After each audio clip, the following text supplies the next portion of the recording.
Hey guys, welcome back to our YouTube channel. और आज हम डिस्कस करने वाले हैं हमारे एनटीए यूजीसी नेट के पेपर 1 से रिलेटेड एमसीक्यूज को। ये जो एमसीक्यूज हैं ये हमारे प्रीवियस ईयर के एग्जाम से रिलेटेड क्वेश्चंस हैं जो कि मोस्ट इंपॉर्टेंट होने वाले हैं हमारे एनटीए यूजीसी नेट एग्जाम 2020 के लिए। सो गाइस, आज हम 5 एमसीक्यूज को डिस्कस करने वाले हैं और 5 एमसीक्यू सीरीज से रिलेटेड हम ऑलरेडी 5 एमसीक्यूज को हमारे प्रीवियस वीडियो में डिस्कस कर चुके हैं। अगर आपने वो वीडियो नहीं देखा है तो आप हमारे चैनल से जाकर उस वीडियो को देख सकते हैं। और आज हम अनदर 5 क्वेश्चंस को डिस्कस करने वाले हैं। सो हम स्टार्ट करते हैं आज के फर्स्ट क्वेश्चन से। क्वेश्चन नंबर फर्स्ट है, which of the strategies in the list given below will be associated with direct teaching. कि यहाँ पर कौन सी स्ट्रेटजीज हैं जो कि डायरेक्ट टीचिंग से जुड़ी हुई हैं, एसोसिएटेड हैं। ओके, तो फर्स्ट स्ट्रेटजी, यहाँ पर 6 स्ट्रेटजीज गिवन है, उनमें से हमें चूज करना है डायरेक्ट टीचिंग से रिलेटेड स्ट्रेटजी को। ओके, तो फर्स्ट है providing examples and explanation, and second is promoting inquiry, and third is focusing on concept, and fourth is giving review and recapitulation, and fifth is OIRing practice and feedback, and sixth is problem raising and problem solving. So यहाँ पर ये options given है। Guys, आप video को pause करके इस question का जो आंसर है वो दे सकते हैं। ओके, और अपना स्कोर जो है वो चेक कर सकते हैं कि आपके 5 एमसीक्यूज में से कितने एमसीक्यूज करेक्ट हुए हैं। ओके, और अपना स्कोर को कमेंट भी कर सकते हैं। नेक्स्ट हम देखते हैं, एक बार इस क्वेश्चन का आंसर जानने से पहले हम देख लेते हैं कि डायरेक्ट टीचिंग क्या होती है। डायरेक्ट टीचिंग एक ऐसी टीचिंग है जिसमें एक टीचर क्लासरूम में फ्रंट में खड़ा होकर अपनी जो प्रेजेंट करता है इंफॉर्मेशन को एक्सप्लेनेशन प्रोवाइड करवाता है एक लेक्चर के थ्रू। ओके, लेक्चर के फॉर्म में एक्सप्लेनेशंस प्रोवाइड करवाना, इसे हम कहते हैं डायरेक्ट टीचिंग। डायरेक्ट टीचिंग के अंदर 6 स्टेप्स होते हैं। ओके, तो 6 स्टेप्स को हम देख लेते हैं। फर्स्ट होता है इंट्रोड्यूसिंग मटेरियल, कि सबसे पहले टीचर जो है वो मटेरियल को इंट्रोड्यूस करता है या फिर एक्टिवेट करता है प्रायर नॉलेज को, स्टूडेंट्स की प्रायर नॉलेज को। ओके, नेक्स्ट है प्रेजेंटिंग न्यू मटेरियल, उसके बाद में वो जो न्यू मटेरियल है उसे प्रेजेंट करता है, जो भी उसका मटेरियल है, जो भी वो पढ़ाने जा रहा है उसे वो प्रेजेंट करेगा। Okay, where students begin to learn with step by step guides, उसके बाद में वो स्टूडेंट्स को गाइड करता है, where teachers can correct mistakes early on and reteach material if needed. Okay guys, next है providing feedback, उसके बाद में जो टीचर है वो स्टूडेंट्स को फीडबैक प्रोवाइड करवाएगा, जो स्टूडेंट्स हैं उनकी परफॉर्मेंस के आधार पर उन्हें फीडबैक देगा कि उनकी जो परफॉर्मेंस है वो कैसी रही है, वो उन्हें बताएगा। एंड नेक्स्ट है प्रैक्टिसिंग इंडिपेंडेंटली, जो डायरेक्ट टीचिंग होती है इसमें स्टूडेंट्स जो है इंडिपेंडेंटली प्रैक्टिस करते हैं। ओके, एंड नेक्स्ट है इवेलुएटिंग, सबसे लास्ट में डायरेक्ट टीचिंग में इवेलुएशन किया जाता है। इसमें स्टूडेंट्स का ये देखा जाता है कि स्टूडेंट ने अब तक क्या सीखा है, उन्होंने क्या लर्न किया है। ओके, तो ये स्टेप्स हैं यहाँ पर कुछ डायरेक्ट टीचिंग के। तो हम देखते हैं इस क्वेश्चन का जो आंसर है वो होगा, इसकी स्ट्रेटजीज को देखते हैं। सो गाइस, डायरेक्ट टीचिंग की स्ट्रेटजी होती है प्रोवाइडिंग एग्जाम्पल्स एंड एक्सप्लेनेशन देना।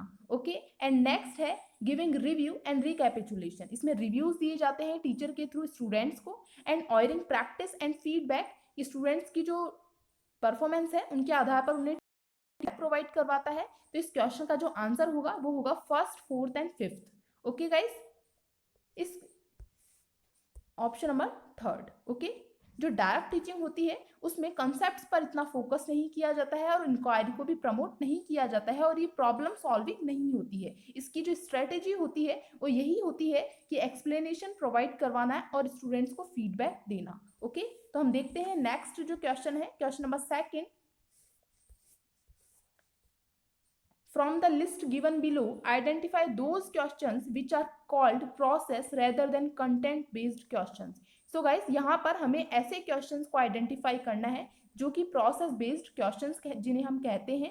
ओके, कंटेंट बेस्ड क्वेश्चंस को यहाँ हमें आइडेंटिफाई नहीं करना है, प्रोसेस बेस्ड क्वेश्चंस को हमें यहाँ देखना है कि कौन से हैं। तो फर्स्ट है convergent questions, and second is divergent questions, and third is fact based questions, and fourth is concept based questions, and fifth is open questions, and sixth is closed questions. So guys, यहाँ पर 6 questions हमें given है, तो हमें बताना है कि process based questions कौन से हैं। तो सबसे पहले हम ये देख लेते हैं कि प्रोसेस बेस्ड क्वेश्चंस क्या होते हैं।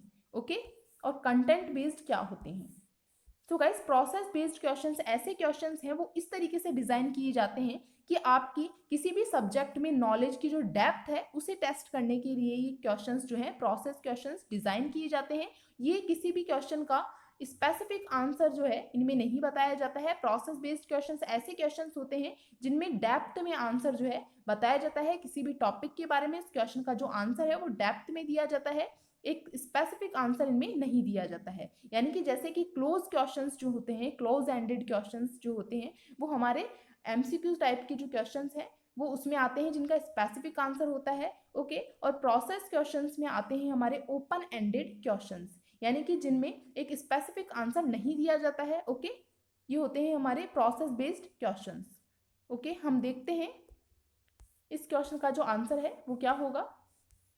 इस क्वेश्चन का जो आंसर है वो होगा, फर्स्ट है कॉन्वर्जेंट क्वेश्चंस। सो गाइस जो कॉन्वर्जेंट क्वेश्चंस होते हैं वो हमारे प्रोसेस बेस्ड क्वेश्चंस नहीं होते हैं, क्योंकि कॉन्वर्जेंट क्वेश्चंस एमसीक्यू टाइप के क्वेश्चंस होते हैं जिनमें एक स्पेसिफिक आंसर दिया जाता है। डाइवर्जेंट क्वेश्चंस जो है वो प्रोसेस बेस्ड क्वेश्चंस होते हैं, क्योंकि इनमें किसी भी टॉपिक का किसी भी क्वेश्चन जो है उसका एक स्पेसिफिक आंसर नहीं होता है, उसमें डेप्थ में स्टडी की नीड होती है यहाँ पर। एंड थर्ड है fact based questions. So guys जो फैक्ट बेस्ड क्वेश्चंस होते हैं वो हमारे प्रोसेस बेस्ड क्वेश्चंस में आते हैं, एंड ओपन क्वेश्चंस हमारे प्रोसेस बेस्ड क्वेश्चंस में आते हैं। तो इस क्वेश्चन का जो आंसर होगा वो होगा option second, third and fifth. तो हम चेक कर लेते हैं ऑप्शंस में second, third and fifth. Option number fourth इस क्वेश्चन का राइट आंसर हो जाएगा। ओके, नेक्स्ट हम देखते हैं question number third, when subject and predicate of both the premises are the same but they differ in quality only, it is known as। so guys ये हमारे logical reasoning का question है।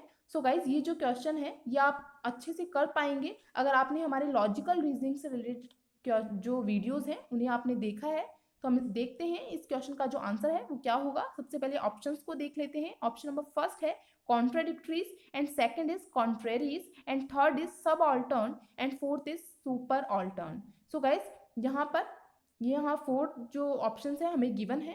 So guys हम देखते हैं इसकी explanation एक बार, कि जो सब्जेक्ट एंड प्रेडिकेट प्रेमाइसेस में सेम है बट वो क्वालिटी में क्या है, डिफरेंट है। सो गाइज जो प्रेमाइसेस हैं वो क्वालिटी में डिफरेंट हैं, तो क्वालिटी का मीनिंग यहाँ पर होता है पॉजिटिव से और नेगेटिव से। क्वालिटी का मीनिंग होता है पॉजिटिव एंड नेगेटिव से। सो हम देखते हैं एक बार, ये स्क्वायर ऑफ ऑपोजिशन से रिलेटेड क्वेश्चन है हमारा।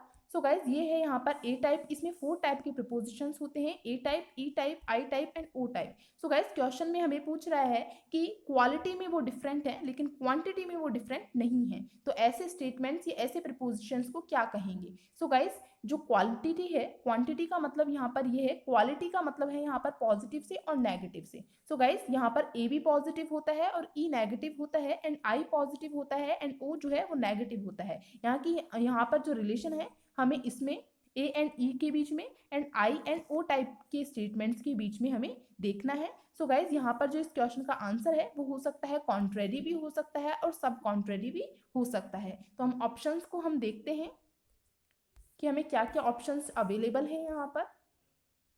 सो गाइज यहाँ पर कॉन्ट्रेरी और सब कॉन्ट्रेरी, तो यहाँ पर सब कॉन्ट्रेरी ऑप्शन में अवेलेबल नहीं है, यानी इस क्वेश्चन का जो आंसर हो जाएगा वो हो जाएगा option number second, contraries. Okay, क्योंकि कॉन्ट्रेरीज ही ऐसे प्रपोजिशंस होती हैं, ऐसे प्रेमाइसेस होती हैं जहाँ पर कॉन्ट्रेरीज के अंदर जो क्वालिटी है उसमें डिफरेंस होता है लेकिन उनकी क्वांटिटी में डिफरेंट नहीं होता है, क्योंकि जो क्वांटिटी है कॉन्ट्रेरीज में ए एंड ई के बीच में जो रिलेशन है वो कॉन्ट्रेरीज बताती हैं, और ए टाइप का जो स्टेटमेंट है वो भी यूनिवर्सल होता है और ई टाइप का जो स्टेटमेंट है वो भी यूनिवर्सल होता है। यानी कि दोनों की जो क्वांटिटी है वो सेम है लेकिन दोनों की क्वालिटी में डिफरेंस है, यानी कि ये पॉजिटिव है और ये नेगेटिव है। ओके गाइस, और आप स्क्वायर ऑफ अपोजिशन को का पूरा वीडियो देखने के लिए आप हमारे चैनल की प्लेलिस्ट से जाकर उस वीडियो को देख सकते हैं, स्क्वायर ऑफ अपोजिशन से रिलेटेड लॉजिकल रीजनिंग की प्लेलिस्ट से। ओके, नेक्स्ट क्वेश्चन हम देखते हैं। क्वेश्चन नंबर 4 है, a communication process can be considered complete when। So guys एक कम्युनिकेशन की जो प्रोसेस होती है वो कब कंप्लीट होती है। तो फर्स्ट है the sender transmits the message, second is the message enters the channel, and third is the message leaves the channel, and fourth is the receiver understand the message. So guys एक communication process कब complete होती है? जब एक sender जो है वो message को ट्रांसमिट कर देता है, या जो मैसेज है वो चैनल में एंटर हो जाता है, या जो मैसेज है वो चैनल से चला जाता है, या जो रिसीवर है वो अंडरस्टैंड कर लेता है कि मैसेज क्या सेंड किया गया था। ओके, तो इसको आंसर देखने से पहले हम देख लेते हैं कि हमारी कम्युनिकेशन की प्रोसेस क्या होती है। ओके, तो हमारी जो कम्युनिकेशन की प्रोसेस होती है वो ये हमारी कम्युनिकेशन की प्रोसेस है। इसमें जो एक सेंडर होता है वो उसका कोई भी आइडिया या उसका कोई भी मैसेज है वो उसको एनकोड करता है, यानी कि एक कंप्यूटर की फॉर्म में या अनदर फॉर्म में, अनदर लैंग्वेज में वो उसे एनकोड करता है, और चैनल के थ्रू वो रिसीवर तक अपने जो थॉट है, उसका जो आइडिया है, उसका मैसेज है, उसे पहुंचाता है चैनल के थ्रू। एंड जो रिसीवर है उसे डीकोड करता है, यानी कि जो भी मैसेज है उसे डीकोड करता है, यानी कि वो किस तरीके से कौन सी लैंग्वेज में उसे समझ सकता है, उसे हम डिकोडिंग कहते हैं, कि वो जो समझ सके। तो मैसेज को डीकोड करने के बाद में फीडबैक प्रोवाइड करवाता है, यानी उसे मैसेज समझ में आ गया है, उसके बाद में वो फीडबैक प्रोवाइड करवाएगा। ओके, तो ये होती है हमारी पूरी कम्युनिकेशन की प्रोसेस। ओके, तो हम देखते हैं इस क्वेश्चन का जो आंसर है।